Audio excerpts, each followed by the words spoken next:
So I just thought I'd do a quick video today to tell you of my experience so far with the Tesla Model 3 Performance. We've done 1150 miles in it. I've had the car approximately 4 months. Had a few issues with the car, but overall absolutely love it.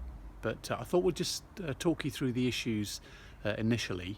So when we picked up the car, there were a couple of issues that were spotted fairly immediately. First of all, there was a mark on the paintwork here, and secondly there was a small mark on the paintwork here, which you can see has now been filled in. So we booked it in via the service app to be looked at.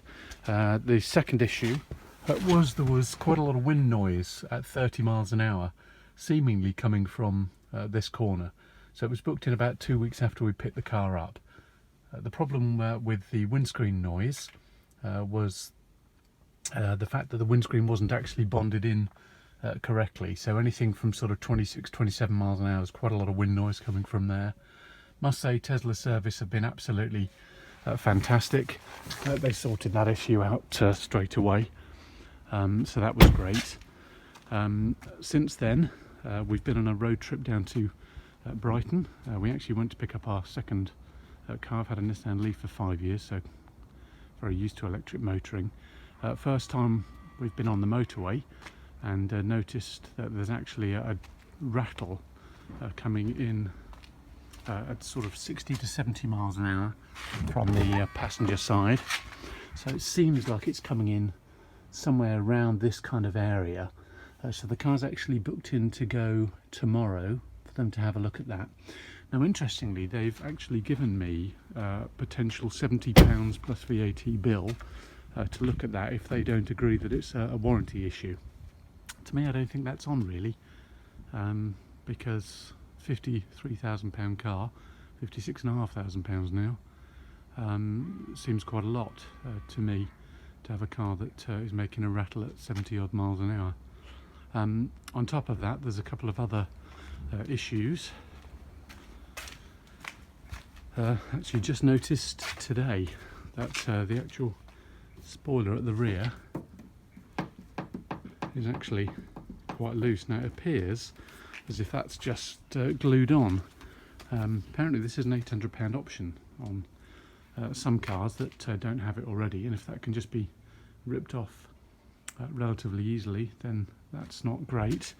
The other issue that I've got with the car, and again only noticed it because we took it on a road trip on the motorway, was that for the car to go in a straight line, the steering wheel has to be slightly down, so the steering actually isn't set straight. On the positive side, I've done a couple of things to just gently improve the car. So one of the things that I've obtained is this mat here.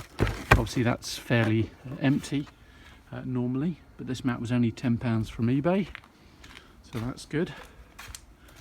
And then similarly, got just a boot tray in the rear, which is relatively light and easy, but well worth it. Again, I think that was only about £15 from eBay. The other query, which I think is probably well worthwhile for Model 3 owners to know about, is the ChaDemo charging. I bought a ChaDemo charger, or ChaDemo charger, off eBay. Couldn't get it to work. Tried it with a Polar Point, tried it with a Nissan Point rather cheekily, and tried it with a pointed IKEA. It wouldn't work on any of them. So I took it into Tesla Stockport. They changed it for another one, tried it again, didn't work. Took it back. They actually tried and gave me a brand new one in exchange, and I've tried it with that. I've been in touch with Tesla since, and it appears as if because the UK has a CCS charger, it's not going to be compatible. So if you own a Model 3, don't bother buying a ChaDemo or ChaDemo charging adapter, because it just simply won't work. But overall, must say, super happy with the car. It's been absolutely brilliant. Even with the problems aside, hopefully we'll get these niggles, final niggles sorted tomorrow. But just the performance of it, the economy of it, it's just been fantastic. So if you're thinking of buying one, make sure that you use a Tesla referral code, because that will give you and whoever's code you use, 1,000 miles of free supercharging. You just buy the car through the website as normal, but then they just give you that 1,000 miles of free supercharging. What I'll do is I'll pin my code at the bottom of this video, so feel free to use my code. And if you like the video, please like it and subscribe, and we'll let you know of any other issues or any other positives about the car.